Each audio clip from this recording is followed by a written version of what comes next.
kanaa kana argitee jirta akka nutti guban mucaa kana akka mucaan sun gorra'ametti gorra'amu rabbina agarsiisu wallahi laazim sharri mucaa adaban qabdu mucaan kuni qabamuu dhiisii odoo lubbuu isaatu dabarsanii gaariidha jedheeti yaadaan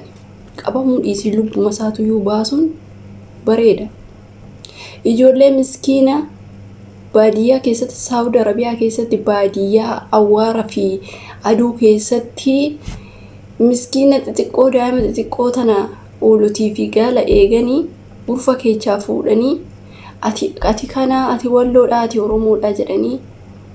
ati arsiidha jedhee namoota ijoollee tanarratti lubbuu isaaniitti irratti murteessuudha mucaan kun murteessedha isinii galee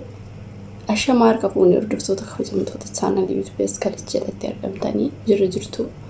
dhugaa dubbachuuf yeroo ammaa kanatti waan baay'ee tokko fokkisaa waan baay'ee liiv irratti fidaniit ijoollee miskiina tana dhugaa dubbachuuf laaluun iyyuu ani beektanii ammaa miti kan jalqabe waan akkanaa kuni liiv irratti laaluun baay'ee tokko naas gannani arriban arganni gaafa nachi akka oolatti nama mucaa miskiina xiqqaa maaloo na dhiisa odoo waaqa isaan maaloo na dhiisa rabbuma keessan sodaadhaan haadha tiyyaaf takkittiidha haati tiyyaa namalee hin qabdu gara jabummaa ilma namaa qabu kuni kiristoosi haadha tiyyaa ani haadha kiyyaafan jiraadha ani haadha tiyyaaf nama takka na dhiisaa ishii dhafan jiraadha osoo jedhu liiv irratti fidanii akka oolaa gurraan seetti gurraan yeroo kana namummaa dhugaa dubbachuu fi nama moo bineensa jennee adda baafannee hin beeknu jechuudha amma warroota achi keessa jiru warroota caakkaa keessa jiru amma mootummaan dhugaa dubbachuu fi wanta caakkaa keessa anuma qoratuu danda'udha namoota kana warroota caakkaa keessa jiran namni miskiinni siin jiraadhaaf jecha malee mootummaan dhugaa dubbachuu fi humna sirriitti qabu jechuudha odoo achi keessatti bakka tokkotti fixee hin danda'a maaliif miskiina keessa du'a jedhee malee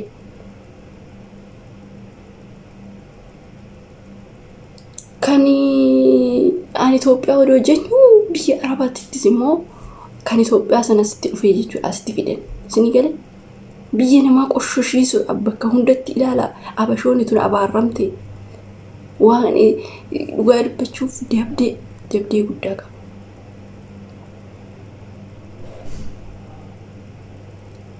dabdee guddaa ana kanaafuu ijoolleen tuni dhugaa dubbachuuf Jawaar Mohammad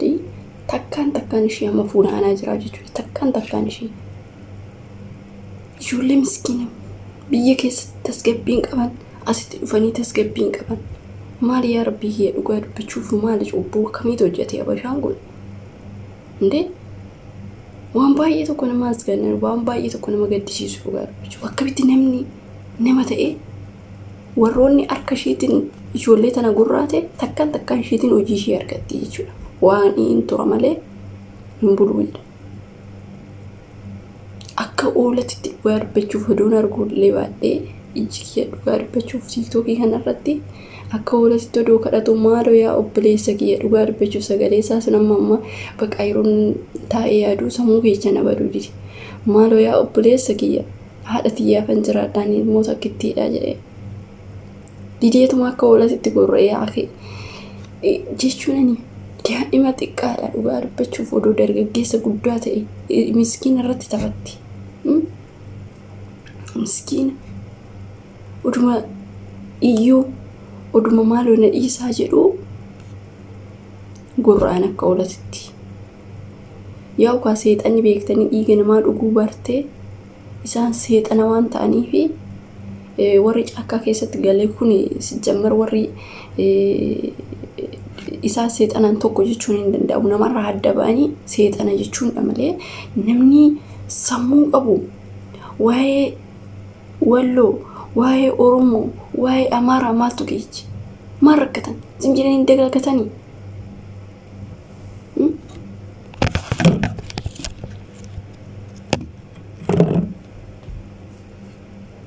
odoo biyya ofii keessatti maan hojjetatin sila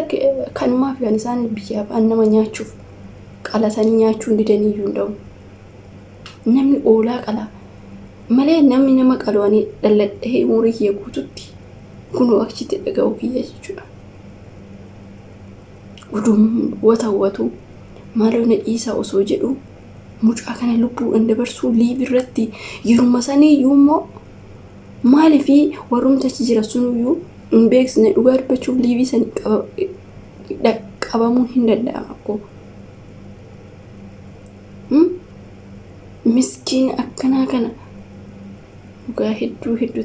takka nama gaddisiisa garuu rabbumti ani hin beeku namoota akkanaa kana rabbumti yoo argeetuma isaan xarage malee yaa'u amaa waaqni isin barbaadu jammar dhugaa dubbachuuf garaan na gubatee jira. Ijoollee miskiin na akkasii namni dhugaa dubbachuu fi yeroo hundumaa nama miidhee iyyeecha miidhee yoomiyyuu taananii intura malee inaafuu jechuudha. Akkanatti namni waan gaarii hojjete fi namni waan badaa hojjete tokko waan badaa san waan xiqqoodhaan isaa daba sini galee hojii isaa san irratti jechuudha waan akkanatti afuutti fakkaata.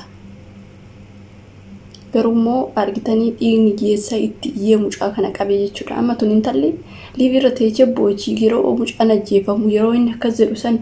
yeroo inni qaleetan luka isaa kana xabbasee liibii irra taa'ee nyaadhee isinitti agarsiisaa jedhe. Dhugaa dubbachuuf bineensa malee kun amma nama jettu dhalli namaa akkamitti akkana namaan jedhe akkamitti namatti dhaadata. Annaa akkasii haa obboloota koo keenya Oromoon beektanii xiqqoo ishii hanqina qaba ta'ee abaarsa qaba ta'ee hin beeku nama dhibaa dhugaa dubbachuu fi zeeginnatiidhaan waliin jedhanii baay'ee tokko wal miidhanii jira miti. Amma immoo walitti deebi'anii waggaa lama immoo waggaa sadaffaa erga akkana wal godhuu qabanii jechuudha. Annaa akkasiniin jedha obboloota koo baay'ee tokko waan akkana kuni waan baay'ee fokkisaa waan namarraa hin miidhagne hojiin isaanii kuni ani Arsii qabe ani Walloo qabe ani maalitti Shiyyoo qabe kun amma beekumsa maa ofiifuu biyya ormaa keessaa galuudhaaf iyyaanne ofiifuu daaraa keessatti yaa'u daaraan jedhanii namni waan ta'e qabu kun daaraa keessa jaalata. Tini galee daaraa keessa hin ba'a jettee tattaafattee hojjettee caakka keessa hin galtu maal gooti asii bosona maalitti waan ishiin bosona keessa gootu maalidha? Qabsoo miti. Ijoollee miskiina irratti hin qabsooftu galteen qabsoo barbaade kunoo galteen qabsooftu biyyatti yoo qabsoo barbaadan caakka keessa teettee akaattu kuni attinnatiidha malee kuni qabsoo hin jedhamu. Waan akkanaa kuni dhugaa waan baay'ee mataa nama dhukkubsu mataan irra nama zoorsudha. Erga mucaa sana argee dhugaa dubbachuuf namummaa kiyyallee nuuf jibbee osoo beektanii Orominnati kana waa'ee Orominnatiitii miti amma waa'ee Orominnati osoo hin taane namumtuyyuu beektanii duubni ishii hin beeku waane duubni ishii dabdee qabdi ta'ee namoonni akkanatti harka jabaattee horiidhaa qaluu yeroo qalananii dhugaa dubbachuuf nama dhoksu. Nama osoo iyyuu maaloo na dhiisa maaloo obboleessa kiyya osoo jedhu oduma namni akkanatti uwwedhee liibii irra taa'ee taaf godhe argitanii hojii seexanaati kun hojii seexanaa malee namaa miti jechuudha. Taaf godha jira ta'echi yeroo isaan akkana godhanii liibii san qabatanii dhaquun hin danda'amu yookiin immoo poolisiitti erguun hin danda'amu. Keenya garuu namni beektanii hanqina qabaa gaafa isin jedhu simbidoo amma caakka keessatti dhugaa dubbachuuf miskiina taate maal taate silaa dhumuun hin oolle boombii wayitiin itti dhugaa dubbachuuf rabbi afaanuma gaarii waanuma tokko baasu beektanii haasa'uun baay'ee tokko na jalaa badee jira. Dhumtuu achi keessatti walitti qabanii ishee fixuudha malee akkanatti oduu ijji namaa arguu miskiinatti taphattee miskiina akkanatti rakkina biyyaa baate dalagachuudhaaf biyyaa baate harki ciccitee maal jettee biyyattuu akkas hin taane dhugaa dubbachuu biyya ormaa keessatti daaraa nyaatanii inni oduu nyaatetillee garaadhaa hin qabu miskiina beelaa karaatti qabee itti taphata. Kuni kaa maayidhaa gochaan kuni dhugaa dubbachuuf deebdeetu duuba jira. Kan akkana godhu kuni beektee osoo amantaallee yaani beeku amantaa isaaniitillee dhugaa dubbachuuf rabbiin haa beeku. Nama akkana amantaallee hin qabdu namattillee hin lakkaawamtu jechuudha. Namni nama miidhu yoo miyyuu taanan hin tura malee hin argata hojiisaa. Innaa akkasiin jedha turtii gaarii qabaadhaa nagaa naa tura rabbii